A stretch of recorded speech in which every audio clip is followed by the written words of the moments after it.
तो फ्रेंड्स, आज मैं आपके साथ शेयर करने वाली हूँ instant dosa.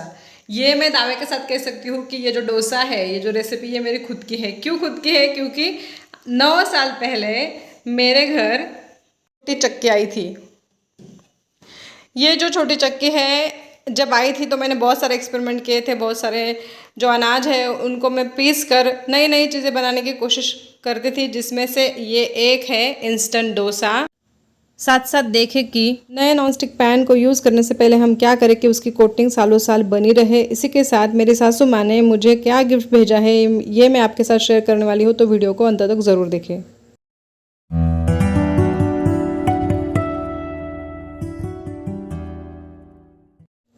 Hello friends, welcome back to my channel simple life with Suvarna. मैंने अपने चैनल का नाम बदल दिया है। देखो पीछे की ये जगह जो खाली थी वो साफ़ की जा रही है, शायद उसमें अभी प्लॉट पड़ेंगे। मैं आपके साथ इंस्टेंट डोसा जो रेसिपी है मेरी वो शेयर करने वाली हूँ। इसके लिए हमें लेने हैं ये 4 कटोरी चावल, जो कि मेरे पास है, जो बिल्कुल भी पॉलिश नहीं है। आप कोई भी चावल ले सकते हो। उनको सिर्फ हमें धोना नहीं है, इनको पोंछ लेना है साफ़ कपड़े से। और अच्छे से पोंछ लेने के बाद इसको हमें पलट देना है एक कटोरी में, बड़े से कटोरे में। उस साथ साथ हमें लेनी है 1 कटोरी ये सफ़ेद उड़द की दाल, धुली उड़द की दाल जिसे हम कहते हैं, वो लेनी है। उसको भी उसी प्रकार हमें अच्छे से पोंछ लेना है और दोनों चीज़ें मिला देनी है। साथ में थोड़ी सी मेथी इसमें मिलाकर बस इसको पीस लेना है। डायरेक्टली पीस लेना है, बिना धोए बिना भिगोए कुछ भी ना किए हुए हमें इनको पीस लेना है। साथ साथ जब तक ये पीसता है मैं बताती हूँ कि हमें हमारे नए नॉनस्टिक पैन को यूज़ करने से पहले क्या करना चाहिए ताकि उसकी जो कोटिंग है वो सालों साल बनी रहे। इसके लिए हमें सबसे पहले एक लिक्विड डिश वॉशर लेकर उसमें पानी मिलाकर उसको डाइल्यूट करके अच्छे से पैन को रगड़ कर साफ़ कर लेना चाहिए हाथ से ही। उसके बाद उसको साफ़ पानी से धोकर उसका पानी निचोड़ने के लिए रख देना चाहिए। और निचोड़ने के बाद हमें उसे साफ़ कपड़े से पोंछ लेना चाहिए ताकि उसमें एक भी पानी का अंश मतलब बूंद ना रहे। ऐसे उसको हमें साफ़ कपड़े से हमें उसको पोंछ लेना है पूरी तरह से। फिर बाद में 2 से 3 बूंद उस पर ऑयल लगा देना है अच्छे से मलकर चारों तरफ, और बिल्कुल धीमी आंच पर हमें उसे 5 से 6 मिनट तक तपाना है। बस लो जी, रेडी हो गया ये पैन। इसकी अभी कोटिंग सालों साल ख़राब नहीं होगी। मैं इसी तरह नए जो पैन होते हैं उनको ऐसे इस्तेमाल करती हूँ। ये जो आटा है तब तक मेरा पीस चुका था। ये आटा जो है मतलब ये डोसे का ये बैटर हमें रेडी करना है पानी डालकर। बस 15 मिनट साइड रखो उसको, और पूरी तरह से फ्लोइंग कंसिस्टेंसी का होना चाहिए। और जब तक ये भीगता है ये आटा तब तक हम बनाएंगे एक चटनी, बहुत ही सिंपल सी, कच्चे आम के साथ। मूंगफली, जो रोस्टेड मूंगफली है उनको लेकर कच्चे आम, और उसमें 2-3 हरी मिर्च मैंने डाली है। आप कम ज़्यादा डाल सकते हो आपकी हिसाब से। और थोड़े से लहसुन, 2 से 3 कलियाँ उसमें लहसुन डाली है। और ये सब पीसना है हमें मिक्सी में। साथ साथ इसमें 1 मुट्ठी भर के मैंने हरा धनिया डाला है। हरा धनिया बिल्कुल ऑप्शन है, अगर आपके पास है तो डालो। सेंधा नमक डाला है थोड़ा सा मैंने डाला। उसमें शुगर बिल्कुल ऑप्शनल है, शुगर आप डालो ना डालो, लेकिन ये थोड़ा सा खट्टापन कम कर देता है। देखो कितनी अच्छी सी चटनी बनकर तैयार है। इसको तड़के के लिए वही उड़द की दाल, राई और कड़ी पत्ता, इतना ही तड़का हमें देना है। तड़का हो जाने के बाद हमें तुरंत गैस बंद कर देना है। ऊपर से ये चटनी उसमें डाल देनी है। ये चटनी रेडी हो गई बहुत ही सिंपल तरीके से, लेकिन बहुत ही टेस्टी चटनी बनी थी कच्चे आम की वजह से। कच्चे आम ना हो तो आप उसमें नींबू डाल सकते हो, दही डाल सकते हो। ये देखो ये बैटर अभी हमारा अच्छे से रेस्ट हो गया है। 15 मिनट भी नहीं हुए अभी तक, 10 ही मिनट हुए हैं। लेकिन इसको और फ्लफी बनाने के लिए हमें क्या करना है, इसमें सिर्फ मैंने नमक डाला है बस। और मिक्सी के जो जूसर वाला हमारा जार होता है ना, उसमें लेकर हमें इसको क्या करना है, अच्छे से 1-2 बार उसको घुमा देना है मिक्सी में, ताकि वो अच्छे से फूल जाए, मतलब वो फ्लफी सा हो जाए। और बस ये जो बैटर है ये हमारा अभी रेडी हो गया है। इतना इंस्टेंट है। एक बार आप ये आटा पीस के रख दो और जब जी चाहे तब आप वो डोसा बना सकते हो। और डोसा बनाने की मेरी ट्रिक ये है कि मैं 1 कटोरी पानी में रख देती हूँ और उससे ही डोसा फैलाती हूँ। इससे बहुत अच्छे से डोसा फैल जाता है। जैसे देखो आप देख सकते हो यहाँ पर ऐसे ये डोसा जैसे फैलता है उस पर थोड़ा सा ऑयल लगाकर थोड़ी देर उसको एक तरफ से पूरी तरह से क्रिस्पी हो जाने तक उसको होने देना है। आप अपने हिसाब से गैस की फ्लेम कम ज़्यादा कर सकते हो। देखो कितना क्रिस्पी बना है और जालीदार भी। जितना हम फर्मेंट करके भी नहीं बना सकते उतना ये बन जाता है। टेस्ट में भी बिल्कुल फ़र्क नहीं लगता कि ये फर्मेंट नहीं है, ऐसे वैसा ही लगता है। ये देखो जी डोसा तैयार हो गया। चटनी भी अच्छे से तैयार हो गई। ये मेरा नाश्ता, आज संडे है, संडे का नाश्ता रेडी हो गया। ये मैंने हस्बैंड के लिए दिया था और अब मैं खुद के लिए बना रही हूँ ये डोसा। 4 डोसे बनाए थे। देखो कितना सिंपल जल्दी बनने वाला ये डोसा बिना झंझट के रेडी हो चुका है। मेरे पास एक बड़ी सी बोर्नविटा की बॉटल है जिसमें ये जो सब आटा जो मैंने पीस कर रखा था उसको मैं अच्छे से अभी स्टोर करके रख दूँगी। जब जी चाहेगा तब मैं डोसा बनाकर खा सकती हूँ। इसी बैटर से वाइट ढोकला भी बनता है जिसकी प्रोसेस थोड़ी अलग है, मैं कभी आपके साथ शेयर करूँगी। बिल्कुल सिंपल तरीके से वो भी बन जाता है वाइट ढोकला। और मेरी काम वाली फिर से बिना बताए छुट्टी पर चली गई है, उसका फ़ोन भी नहीं लग रहा है, इसीलिए साफ़ कर रही हूँ मैं बर्तन।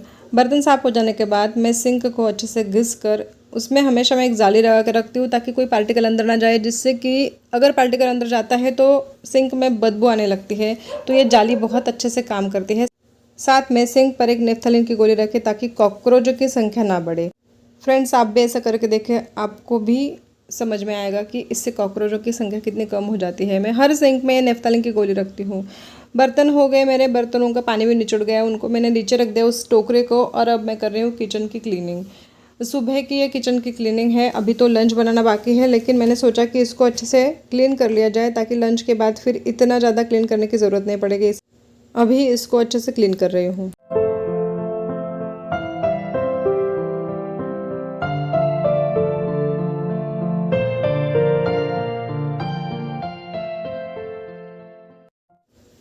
आज संडे है, लेकिन संडे की कोई स्पेशल क्लीनिंग नहीं है क्योंकि अक्षय तृतीया की वजह से मैंने घर को अच्छी तरह से साफ़ कर लिया था पहले ही, इसलिए आज मुझे इतना ज़्यादा काम नहीं, बस सिंपल झाड़ू पोछा ही लगाना है। मैं पूरे घर में झाड़ू लगा कर आई और यहाँ पर आकर ये जो सारा कचरा है इसको एक जगह जमा करके अब मैं इसको पीछे डाल दूँगी। अब पता नहीं पीछे मैं कचरा फेंक पाऊँगी या नहीं, क्योंकि मैं जो गीला कचरा होता था उसको पीछे ही डाल देती थी ताकि कोई जानवर आकर उसको खा ले, लेकिन अब तो वहाँ पर प्लॉट बनने शुरू हो जाएंगे तो ये गीला कचरा मुझे मेरे लिए झंझट हो जाएगी, क्योंकि जब गाड़ी आती है कचरे की तब मैं घर पर नहीं होती हूँ, बाहर रख कर गई तो पता नहीं। अभी देखते हैं कि कचरे का क्या किया जाए। मेरा मॉप जो है वो ख़राब हो गया था, मैंने नया मॉप ख़रीदा और अभी मैंने पूरे घर में पोछा लगा दिया है। अब मैं लगा रही हूँ किचन में पोछा। फ्रेंड्स, बिल्कुल ही सिंपल ऐसी मेरी लाइफ है। सिंपल तरीके से मैं जीना पसंद करती हूँ। बहुत ज़्यादा अपेक्षाएं या उम्मीद या फिर बहुत ज़्यादा ज़रूरतें नहीं हैं मेरी, बहुत कम ज़रूरतें हैं। और ये जो सारा जो मैं काम करती हूँ घर का, ये मैं एंजॉय करते हुए करती हूँ। मेरे घर के प्रति ये जो मेरी अटैचमेंट है ये बढ़ती जाती है। ये जो काम है मुझे इतना पसंद है अपने घर के लिए, तो ये घर का काम मैं एंजॉय करते करते हुए करती हूँ। आज मैं बनाने वाली हूँ उड़द की दाल। लंच में उड़द की दाल के साथ मैंने थोड़ी सी अरहर की दाल मिलाई है, बाद में मैं उसमें थोड़ी सी चने की दाल भी मैंने मिलाई थी। और ये दाल बनेगी सिंपल सी मसाले वाली, और साथ में बनेगी ये बाजरे की रोटी। तो बाजरे की रोटी बनाने का सिंपल सा तरीका मैं आपको आज बताती हूँ कि अगर आप इस तरीके से बाजरे की रोटी बनाओगे तो बहुत ही टेस्टी बनेगी। ये बाजरे की रोटी मैं बहुत ही पतली बनाती हूँ, बड़ी लेकिन पतली होती है। देखो इतना बड़ा मैंने आटा गूंदा, उसमें से मैंने 2 हिस्से कर दिए और एक हिस्से की मैं अब बनाऊंगी बाजरे की रोटी, जो आपके साथ मैं शेयर कर रही हूँ। देखो बहुत ही सिंपल तरीके से बनती है। नीचे आटा रखकर ऊपर से हमें इसको हाथ से पटक के या पीट कर बड़ा बनाना होता है। ये बहुत ही पतली बनी है मेरी। और इसको उठा के क्या करना है, तवे पे अच्छे से डाल देना है, क्योंकि इसमें बिल्कुल भी ग्लूटन नहीं होता है, मतलब चिकनाहट नहीं होती बाजरे में, इसलिए इसको ध्यान से हमें तवे पर डालना होता है। और ऊपर से ये पानी लगा दिया ताकि ये जो है उसके टुकड़े ना हो जाए। पानी सूखने से पहले उसको पलट देना होता है। फिर उसके एक जो बाजू है उसको अच्छे से पक जाने के बाद उसको उल्टा कर दो। बस 3 ही बार में ये जो बाजरे की रोटी है अच्छे से फूल जाती है। अगर ऐसे तवे पर सीधे से आपके नहीं फूलती तो आप तो डायरेक्टली गैस पर भी उसको रख सकते हो, गैस पर भी वो फूल जाती है। ये बाजरे की रोटी बनकर तैयार है। और ये सिंपल तरीके से की दाल मैं बना रही हूँ, उसमें मैंने प्याज नहीं डाला है, सिर्फ टमाटर, कड़ी पत्ता, राई, जीरा, लाल मिर्च पाउडर और धनिया पाउडर, थोड़ा सा गरम मसाला, हल्दी, नमक, बस इतना ही मैंने डाला था। लेकिन बहुत ही टेस्टी ऐसी ये दाल बनी थी, बहुत ही ज़्यादा टेस्टी।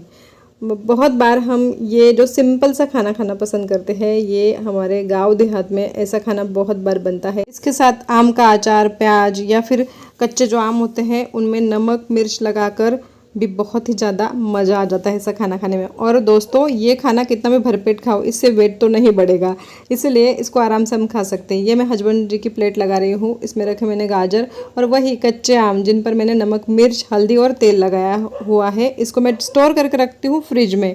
और ये जो दाल है ये बनकर रेडी हो गई है, साथ में बाजरे की रोटी। ये बन गया लंच। आजकल आज संडे है तो टाइम का कोई रिस्ट्रिक्शन नहीं है, लंच वगैरह निपट गया, आराम भी हो गया, लेकिन बहुत सारा काम पड़ा है।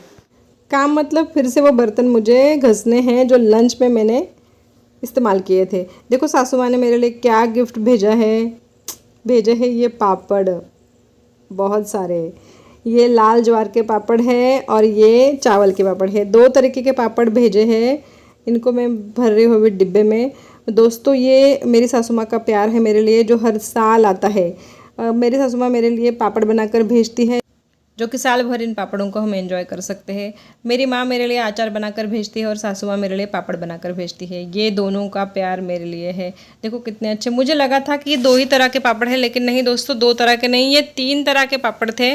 जो लाल ज्वार के पापड़ जो है ना वो बहुत कम है, क्योंकि लाल ज्वारी जो है बहुत कम मिलती है, उसके पापड़ बनाने की प्रोसेस भी बहुत बड़ी है, बहुत कठिन है, तो ये थोड़े कम है। ये गेहूं के पापड़ हैं और चावल के पापड़। गेहूं के पापड़ बहुत ज़्यादा है, चावल के पापड़ भी बहुत सारे हैं जो साल भर अब चलेंगे।